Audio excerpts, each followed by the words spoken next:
Welcome back, ladies and gentlemen, to the All Kings podcast. I am your host, Corbin, with my co-host, Tate. And today we have on the CTO of Casino Coin, Mr. Daniel. And sorry, we didn't catch your last name. It's Keller. So Keller. quite Okay. unusual. So Yeah, no worries. So tell us a little bit about Casino Coin and all the cool stuff you guys got going on. So Casino Coin is one of the oldest active XRP tokens. It's designed for the regulated gambling industry, works as a deposit method. So the idea is that we have a product that's called the Casino Coin Lobby. You onboard by doing KYC. After successful KYC, you are greeted with a list of casinos that accept Casino Coin. You can then easily sign up with them and use Casino Coin as a deposit method into the casino. We're also exploring bringing real gambling experience into the metaverse. What I mean by that, it's not like you might have seen what Decentraland or others are doing, where you have games ported into the metaverse, which are then mostly kind of shitty. Like it's easy to do a roulette table, right, or a simple slot, but we're talking about bringing well-known games into the metaverse. So let's say Doghouse from Pragmatic, right? We figured a way of easy integration to do this. We have a couple of partners. Junkies was one of them. The proof of concept for that is done. I'm sure I'm allowed to say that. So we're waiting for a test phase on that, and we're pretty excited about it. I'm very excited about it because I've been with Junkies for a very long time now, and just to see the whole entire progress from the beginning of the roadmap to now where they are now, it's just been great to see everything that they've accomplished. It's really nice. So what I've seen so far is really great. I think when Jack established the contact, then we had a couple of conversations, and the idea of connecting all the stuff together, I think it wasn't really planned, but it just came up. So like, hey, can we do something together? How do we get something into the metaverse? This sounds awful complicated. And we were like, yeah, actually we're ready. Here's how you do it. Just build something so we know you can handle that, and then let's take it from here. And I think it took them like 2 or 3 days to get stuff sorted because it's not that complicated. Yeah. So yeah, I'm keen on testing this out because I've seen it's working. I just haven't tested it myself. So and this could be quite nice. This will be like the first test run with implementation with another project, correct? Or have you worked with others in the past? Yeah, we have worked with another partner who had a proof of concept working. Like it was a showcase, not really that nice. So the graphics and the design haven't been as good as what Junkies has delivered. So it's technically the second one, but the speed on how Junkies is dealing with that is very impressive, quite fast. Guys know what they're doing. It's literally no work from our end. It's just connecting the dots, as everyone loves to say. And that makes everything great. If you want to learn more about the Junkies, just go watch our podcast. It was about, I think, like podcast like 15 or something like that for anybody who's watching right now to learn more. Yep. But let's get into the good stuff. Obviously, you did not create the initial idea for Casino Coin from what you told us before this. How did you onboard with Casino Coin, though, and get the opportunity to be a part of the team? Yeah, so quick history rundown. Casino Coin was originally created in 2013 by an anonymous guy by the name Transcoder. Was a Litecoin fork. People did that a lot around that time. The guy went missing, I think, after 6 months. Community was taking it over. Andre, our lead developer, was part of the community, kept the mining pool running, did a bit of fixing for the software part side of things.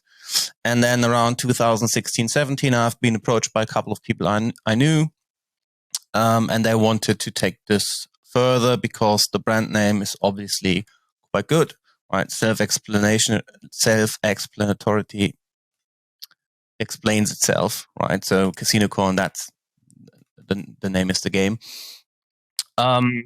They created an entity in Malta, the foundation, and an operating company.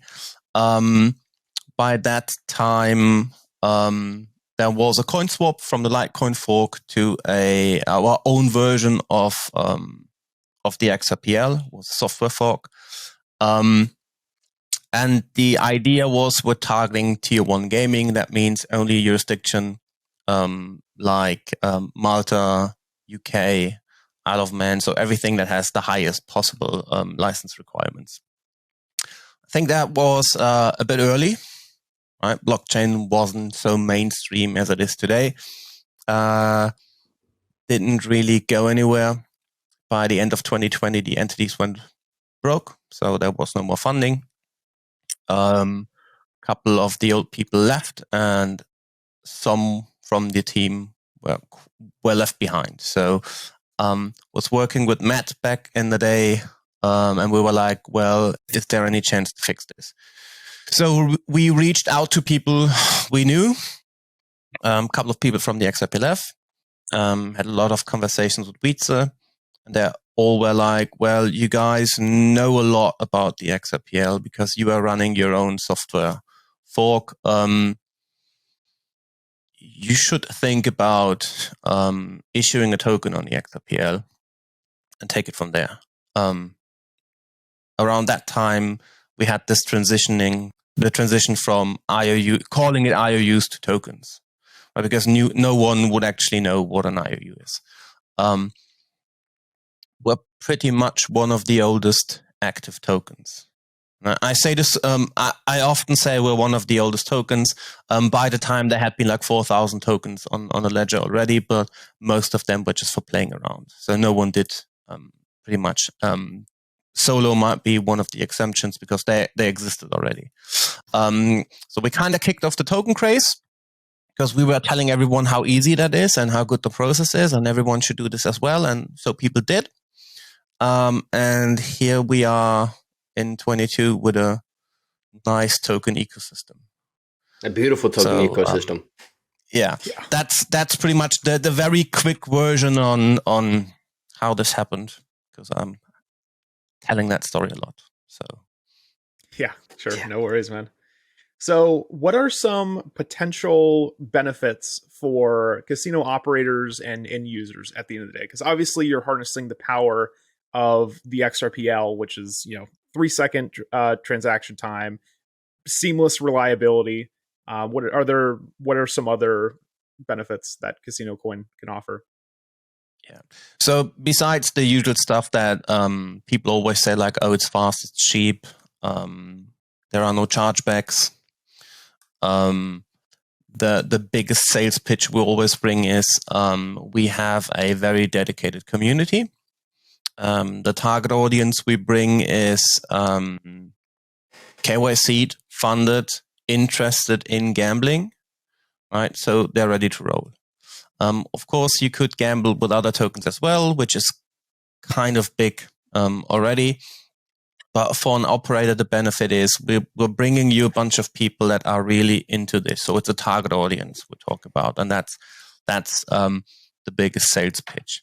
So it's not like, oh, you're spending a lot of money and you're sending out like 10,000 emails and then 1,000 people open that up and then 100 look at your site and one signs up and hopefully deposits, right? So the biggest advantage besides the tech stuff, right? Because I think I don't have to explain how good the tech is again, because everyone is already crypto savvy, so we all know. It's the combination of the community we bring. We're working on making sure we're compliant all the time. So everyone who is utilizing our products has to do KYC. We implement stuff like geofencing. So if you're an operator from a specific market and you don't want to have customers from the US, for example, which is the biggest problem all the time, we're going to make sure we're not sending you people from the US. Nice. Really, really cool stuff. Yeah.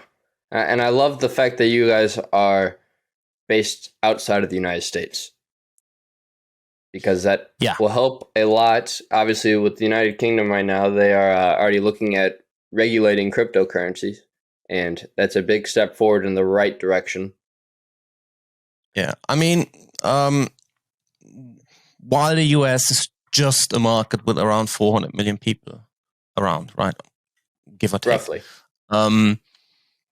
The US is causing a lot of problems A on lot. a global level, just from a regulatory, right? No political puns or something. It's just like the way this is being handled for whatever reason is bad. And I don't think that the US is or should be a global leader when it comes to the regulation of crypto, based on what we've seen in the past years. I agree. One of the issues we're dealing with is the states not being able to regulate crypto in a decent form. That's one issue. And then the other issue is the United States not being able to regulate gambling in a decent form, right? Which is another problem. So we're having these two issues. So 40% of people that we onboarded are from the States. So one of the things we're looking for desperately is to offer those people something to do in form of allowing them to utilize the products and enjoy some games in a legal way. Because that's a conversation we're having a lot. It's like, oh, why don't you look at all these other blockchain projects? They have this provably fair on-chain game, right? Like a dice game. Why don't you offer this? And the answer is pretty easy. I love not being in jail. So you might fly under the radar by offering something like this, and it might not become a problem, but you never know. Someone could go mental overnight and just you issue a game, right? It's like dice or whatever. It's on the chain. It's probably fair. Someone goes mental overnight and pushes like a couple of $1 million through that. Someone will ask questions. Oh yeah. And I don't want to answer these questions. So if it's not legal, we can't do it. And that's something a lot of people don't really understand, right? Blockchain is a nice technology, and yes, it's you can't stop people from doing stuff. But if you are a legal entity and people know where you are, it can become a problem. And I don't want to deal with that problem. So finding a partner who can deal with that is one of the top priorities. I guess a poker room that accepts crypto and US players is one of the closest things we're working on, but it's not as easy, right? It's not like, because a lot of people say, "Oh, just do it and then deal with the outfall later."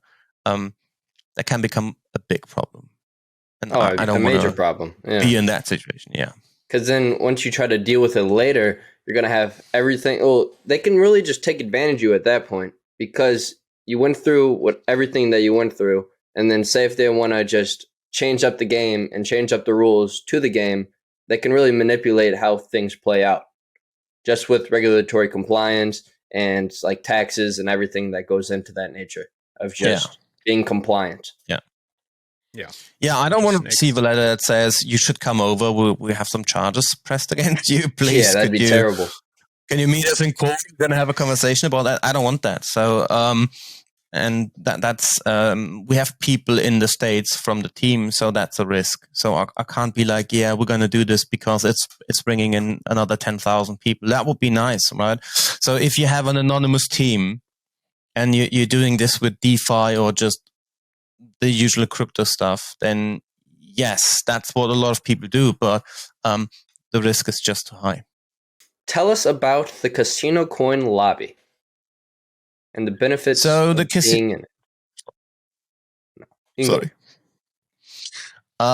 So the Casino Coin lobby is an XApp inside some. I think most people know what XApps are. In case they don't know, XApps are like progressive web apps. So Some is one of the most used wallets on the planet when it comes to XRP, where a token, some has token support. So rather than developing our own wallet, going through the hassle with approval from the app stores and dealing with companies like Apple and Google, which we have done in the past, and it's a real pain, we were like, let's not spend too many resources on building a reliable and secure wallet, because that takes a lot of time.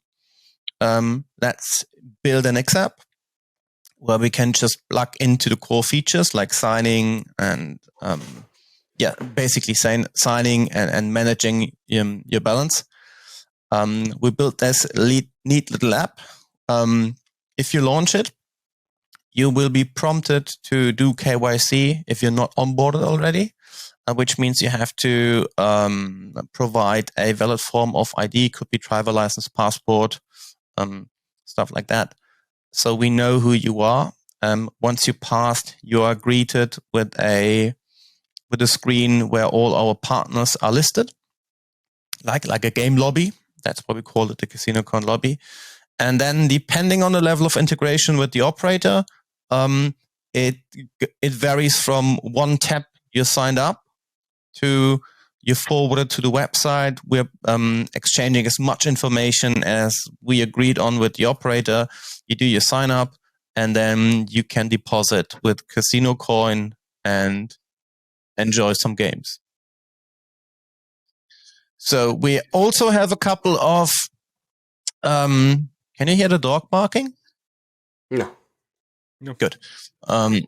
So we also have a couple of features like giving people the ability to limit their spendings, right? So you can set yourself a limit. You can also ban yourself, right? If you send us an email and be like, hey, I want to ban myself from utilizing your products and your partners. You can just do this. We will then handle, make sure you can't sign up with these people again.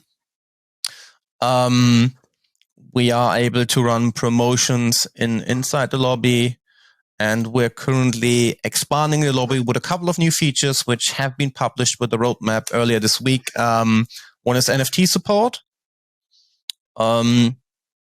There haven't been any details about this published, but technically we're going to utilize NFTs in the way they work like Xbox or PlayStation Live achievements.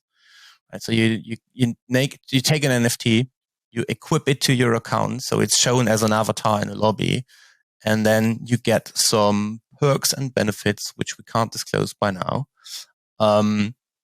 So the ability to view specific NFTs is currently being added. All the communication between the app and our backend, and then to third parties, that's being coded. We're gonna issue. I'll be careful how to frame that. So there will be Casino Coin related NFTs. Exciting. But they won't be as like, oh, we're selling you a JPEG. It will be very different. Of course, there will be a picture as well, but that's not how we're going to sell it. So there will be. I need to be very careful how to frame that from a legal point of view, and I don't want to give too much information. But you will get something, and in order to verify you're eligible, you will have to have the NFT attached to your account by the time you're doing any actions inside the lobby. So the NFT will basically grant you access. Yeah, you could be like, this is technically like some sort of passport. Yeah. Or like a token to grant you access. So that's I think that's Gotcha. The best way to put it. And then we're working on player profiles, where we will allow people to share some statistics like your Xbox profile, right? Which will work towards the public, so we can then play around with leaderboards, stuff like that. We're trying to do as much as possible on the lobby level. So which all depends on how much data we're getting back from operators. Some operators giving us a lot of data, right? So we can tailor this. Some operators don't give us any data at all. We're trying to push these features on the highest level possible, because then it's frictionless to get this into a casino. Yeah. What a lot of people don't understand is, even if you're dealing with a crypto casino, they're still having a lot of issues when it comes to customizing stuff on their end. Right? It's not like developers sitting on their fingers all the time and be like, oh, I'm bored, just give me new tasks. So if you want to have them to change specific stuff about the API or whatever, that's time consuming on their end, and also means costs. So we have several levels of integration. Like I said before, it's probably more exciting, and I think I said this before. We want to utilize the some single sign-on a lot, not only for signing in, but also for signing up. That means you press a button, you get your sum prompt, you sign, and then we're exchanging all necessary information between us and the operator. There will be no confirmation email. You don't have to pick a username. You don't have to pick a password. Everything is handled in sum. And I think that's one of the biggest advantages we're working on at the moment. It's not a secret. That's half available on Rock and Roller at the moment. You can sign in with some on Rock and Roller. Once we have that working fully fledged out, we can then showcase this to other operators and be like, look, your normal sign-up process takes 5 minutes. If you're using this, it's 30 seconds, right? So it's like reducing the barrier of entry. We can now argue about, how big is the barrier of entry to sign up with a website? But people tend to have a very short attention span these days, right? So if it's like one tap you're set, people will love that. Oh yeah.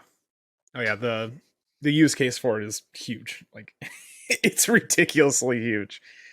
Yeah, I mean, people using Google single sign-on all the time, right? So if I'm presented with an option like, I can pull this up, fill all the forms out, or I just use my Gmail account for that, then I'm using that one because it saves time, it's seamless, and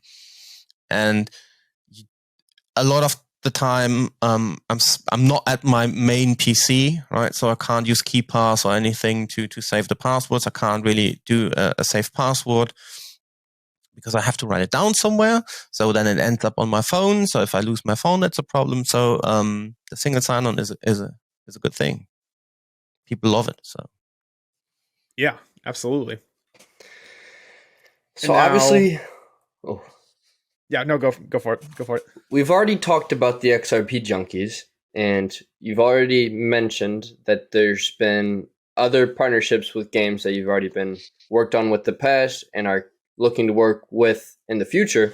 So how will integration with the metaverse work with these game projects that are building on the XRPL? Yeah, so like you said, we have a partnership. We have actually 2 other partnerships. One of them is a bit stalling at the moment. The other one is in conversations. And I can't really remember how we ended up with junkies. It just came in one of the calls. We all were like, hey, why don't we do this? And then the question was like, well, how difficult is it to do? How much work is it? But then we're like, there's an easy solution. Here's what you need to do. Here's one of our partners you can play with just to try things out. Build a proof of concept. Send us a short video so we're sure you can handle it. And then we're going to take it from there. And I think 2 days later, that was all sorted. Our goal is to bring high quality games into the metaverse. So if you take Decentraland, for example, they have like roulette and card games and stuff. So there is game logic running somewhere, and then you have the visuals of a table, right? Some people might think that's entertaining. I'm not a huge fan of that. So I think the closest enjoyable thing of it's not metaverse, but you know, GTA 5 has a big casino, which is actually quite good, right? So the question to me is, if you have the ability to use a casino in GTA 5 or Decentraland, why would you pick Decentraland, right? Limited games, usually the easy ones like high-low, dice, roulette, blackjack, poker, easy stuff, right? Is that entertaining for a long time? I don't think so, but I could be wrong because a lot of people love dice games for whatever reason. What we want to do is we want to bring high quality games from known suppliers into the metaverse. That means like your Doghouse from Pragmatic, as an example, right? So how this will work out, and I'm not sure if someone's going to kill me if I say that, but the idea is, there has been a video. There has been a video about this already, I think. It's like there is something that looks like a slot machine. I will be in trouble for telling this, but who cares? So there is something like a slot machine. You walk up, you're utilizing you're scanning a QR code, you're getting logged in. We assume you signed up already, right? You're logged in, and then you get the ability to play your favorite games, from decent suppliers while you're in the metaverse, right? So that's the idea. I'm not a fan of, we're going to develop our own games and then put them into whatever metaverse, because I think that's usually shitty. Yeah. People tend to disagree, but from a experience point of view, I think the approach we're having is way better. I agree. Right. I can remember that I don't know where it was, and I'm using GTA as a reference again. I remember you can walk up to like pinball machines and stuff and play games inside the game, but that has a really good quality. Most metaverses aren't really high quality.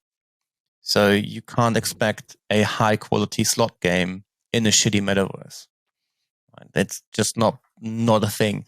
So I think the approach we're having here is way better. So the idea is, if we break it down to junkies, you are meeting somewhere. I don't want to disclose where, and then you're having your virtual beer, and like in a pub, and then you're meeting in Rusty's bar. That's where you're meeting. You said that, so Rusty's bar. That's public information. Good. I just need to. I mean, I can say whatever I want when it comes to my stuff, and I'm just maybe this changes, but yeah, Rusty's bar is obvious. Yes. So the idea is you have your virtual beer, or you're chilling between whatever activities you just did, and one of you your friends is just playing, and what we're thinking about this is working good, because that's what's happening a lot when we are somewhere, right? So when we were in Malta, it's like one of you is playing, 3 people standing around having a beer and waiting for some action to happen. So you're having this social interaction and someone's playing, right? So it gives that feeling. It's more interactive. Yeah. So it's more entertaining, because gambling should always be seen as a form of entertainment, not a form of making money. So that's then technically it's a product in a product, so a use case in a use case, right? And what we love to do is, because that's a question we get a lot, is, why don't you do your own stuff? Why are you not building your own games? We don't want to facilitate gambling. We just want to focus on one specific thing, and that's a payment solution.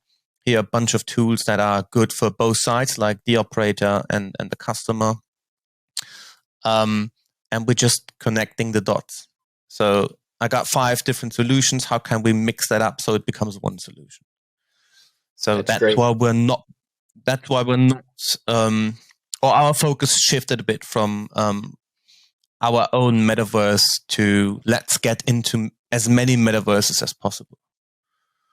right? It's like that's a way smart idea to a lot get more this. exposure that way, and it takes a lot Yeah. less time to develop something of that nature whenever it's already being developed by a specific team, and their main focus is to develop the metaverse, rather than say if like you guys were to create your own, you're going to have to basically segment a whole nother team on developing this, and that's a lot of time and money up front just to develop. Yeah. Because I mean, I've talked with the founders of Junkies, like Jake and Lawrence, all the time, and I mean, it just takes a lot of money to develop a game of that quality, and It especially does. time. They've been working on that game for over a year now, just with everything that goes into it, with a team of a little under, I think, like 10 people, but like just everything that they put into it has just came to show. But it's not, it looks a lot easier than what it actually comes It out to is. be. Yeah. People always underestimate the effort you have to put in these things, right? It's like, oh yeah, that doesn't look like much work. So game development is then it's another level, but it's always like, so everything that we do, for example, it's always like, oh, we need to talk to legal first. Yeah. This is what we want to do. This is what we want to say. This is what we want to put out. This is how people will access that. And then it's like you're having an idea. It's just like you're having an idea and you're spending $1,000 just to someone tell you, oh, you can't do this. And then you're like, but why can't I do this? And then they're like, oh yeah, if you want to have an explanation on why you can't do this, please another $1,000. So the questions or the conversations we're having all the time is like, oh, how can we do this from a tech point of view? How we're going to do this from a legal point of view, right? And all this, because like I said before, no one wants to go to jail, right? It's like, it's different. You can run a smart contract anonymously on Ethereum or other blockchains and just do your stuff and push something out, right? And if you're flying under the radar, so you're not making like $10 million a day, and no one's going to ask questions until someone starts to ask questions. And like I said, I don't want to be in jail, right? We have people from the team are living in the States. This can become a problem. I would like to avoid that. And I don't think, I'm in crypto now for like 12 years. I think we're well over the point where you're like, yeah, let's see what happens, right? A lot of these old school DICE sites have been sold, right? Like Prime DICE sites like that. They have been sold and resold. They're now licensed in some shape or form. They're obeying the law. If you want to see the real Wild West, check DICE sites in like 2013 or 2012, right? Where you just literally could do whatever you want, and people were stealing huge amounts of money, but you couldn't report this to anyone because no one was understanding what's going on. Yeah. Yeah. They just think it's the black market. Yeah. Yeah.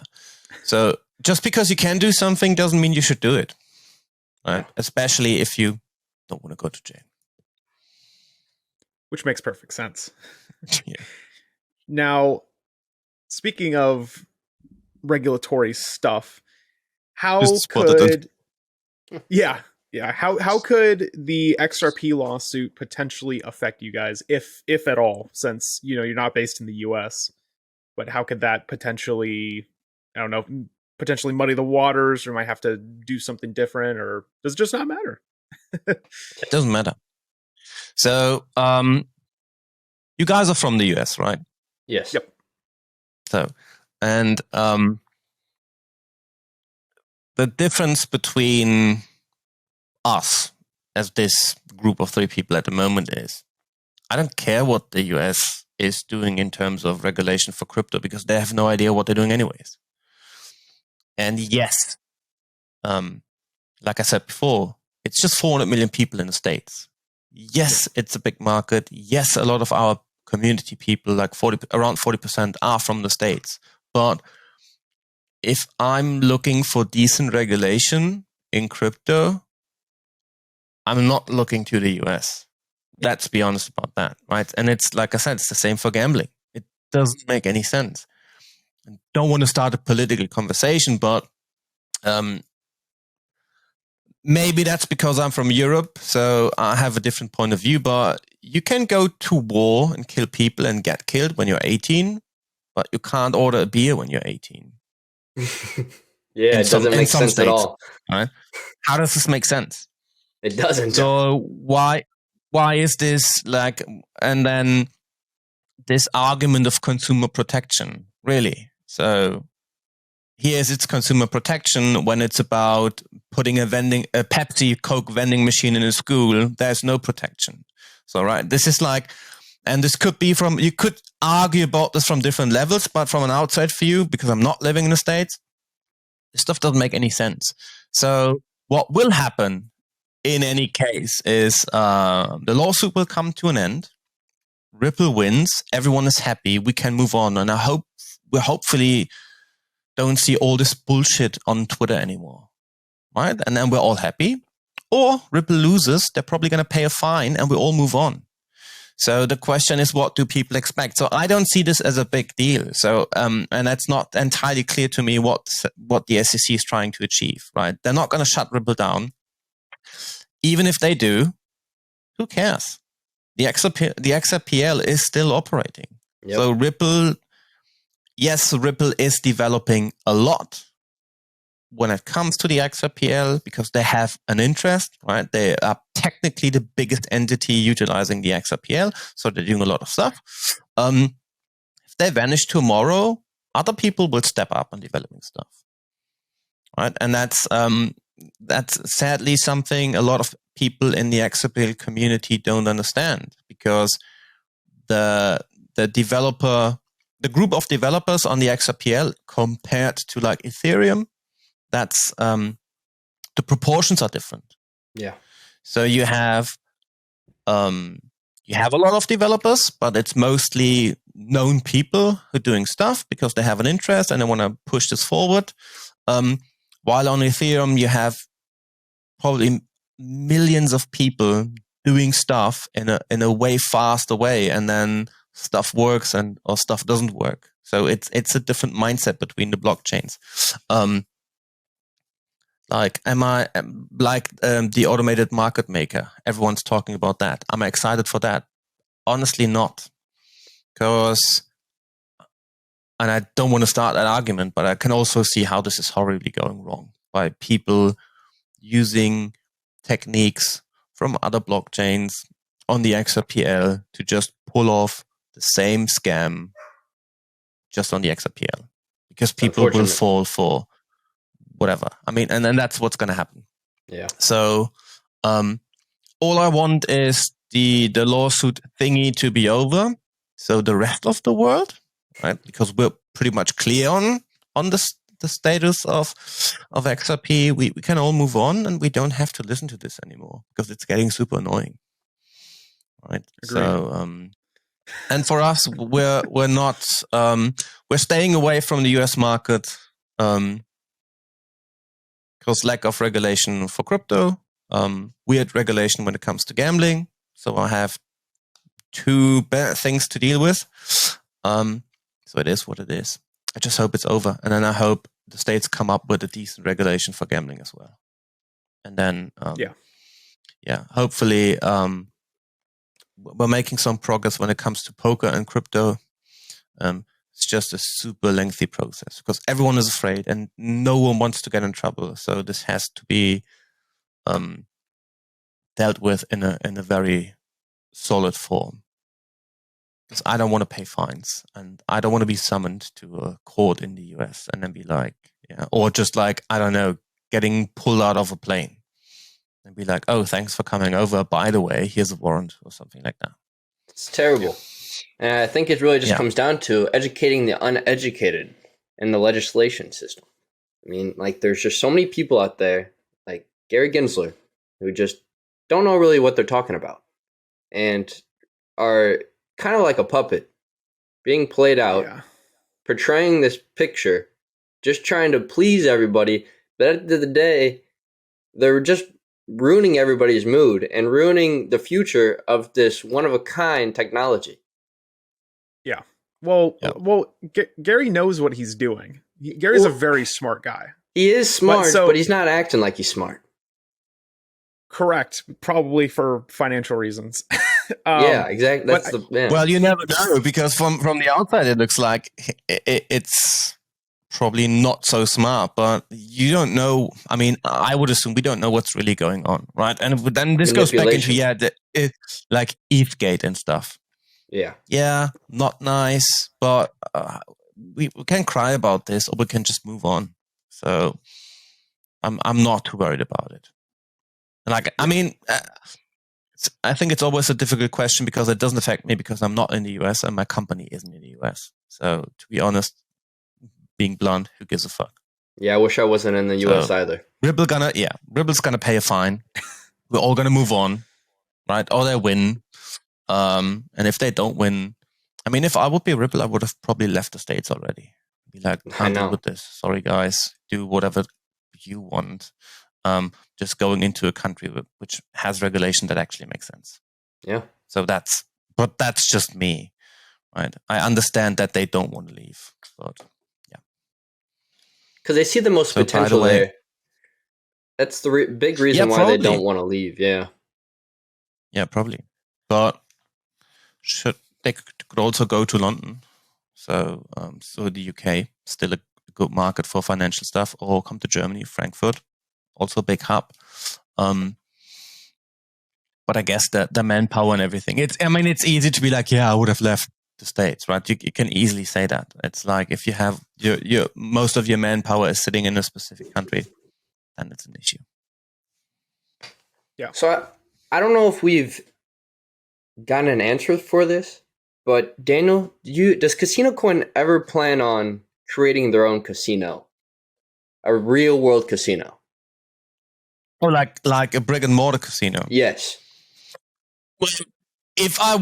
Well, if we're ending up with making a fortune and having a lot of profit, then yeah, why not?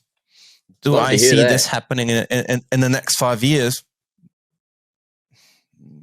I mean, it's always so the market could explode overnight, right? And then all of a sudden we're sitting on $100 million.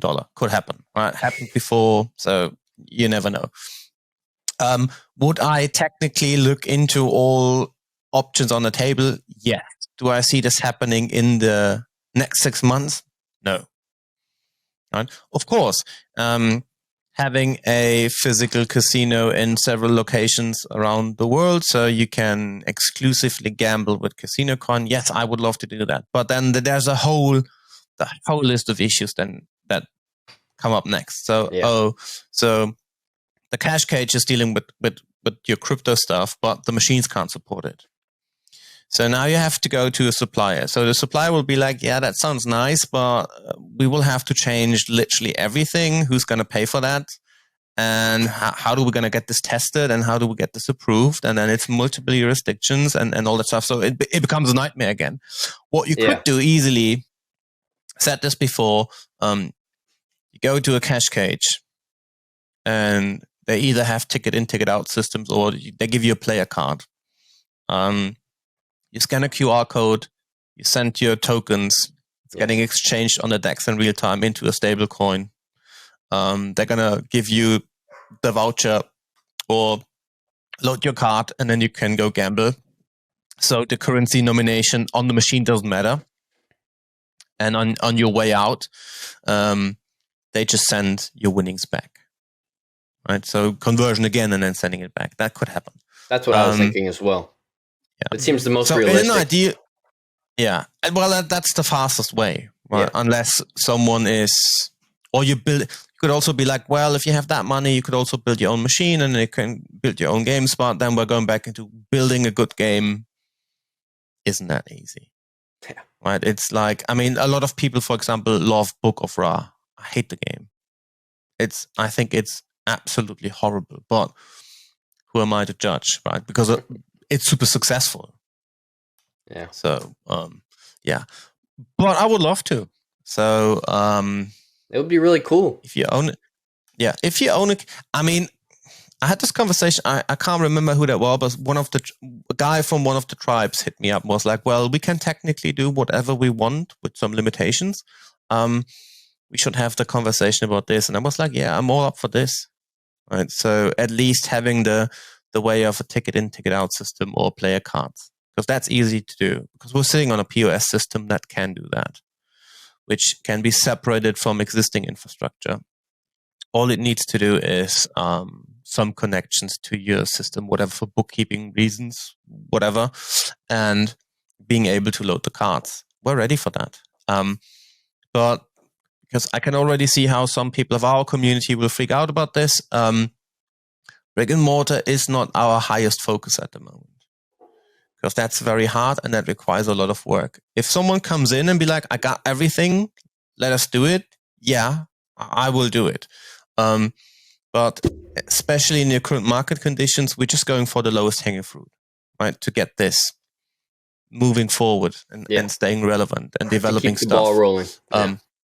Yeah, because as everyone knows, I hate NFTs in their current form. I always have to add that. But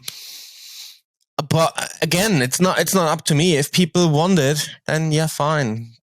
Do as you please. I still think it's stupid, but who knows what the future will bring in terms of real ownership of stuff in connection to an NFT. You never know. To end things off, Daniel, I'd like to thank you for your time. But where do you see Casino Coin by the end of 2023?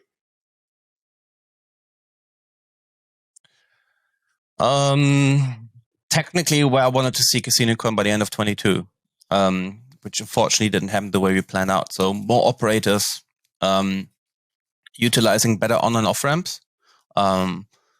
Thankfully, Weetzer is doing a lot in that area, because we had someone we wanted to utilize, but they couldn't deliver it the way we wanted this to work. So better on and off ramping, more operators, hopefully something for US people. Like I said, that's one of the biggest items we're trying to solve. It's not that easy. So I hope we're going to make some progress there. And a couple of more metaverse integrations would be nice. A nicer lobby. That's something we're working on as well. So it's all focused on utility, driving the product forward, offering more services to people. That's amazing. And I didn't say more exchanges on purpose, because I think it's a dangerous time for exchanges at the moment. So in case you're having your coins on an exchange, get them off. So no matter what not your keys, not your crypto. Yeah, exactly. Yeah. Pick up a ledger, pick up a decent, something that the gets decent your, is nice. Get your ledger. Yes, I love my Get your decent. ledger. Don't get a ledger, because they're going to lose your data again, and then they're going to get emails about, because you're right. I've been in a ledger hack, so I'm getting weird emails. I'm getting these Google forms all the time where they tell me I've just won some Bitcoin. I just have to give them my seed. That's terrible. Oh, I wouldn't. Nothing major. Even if you can't afford a ledger or a decent, you could always just get the decent wallet on your phone. True. It's completely free, and it's pretty compliant with majority of the 20,000 cryptocurrencies that are out there. Daniel, thanks again for your time. It's been a true honor. I can't wait to see that everything they have to do with Casino Coin and just the future of everything. We appreciate you once again. And ladies and gentlemen, with that being said, this has been the Alt Kings podcast, and we'll see you next episode. Peace.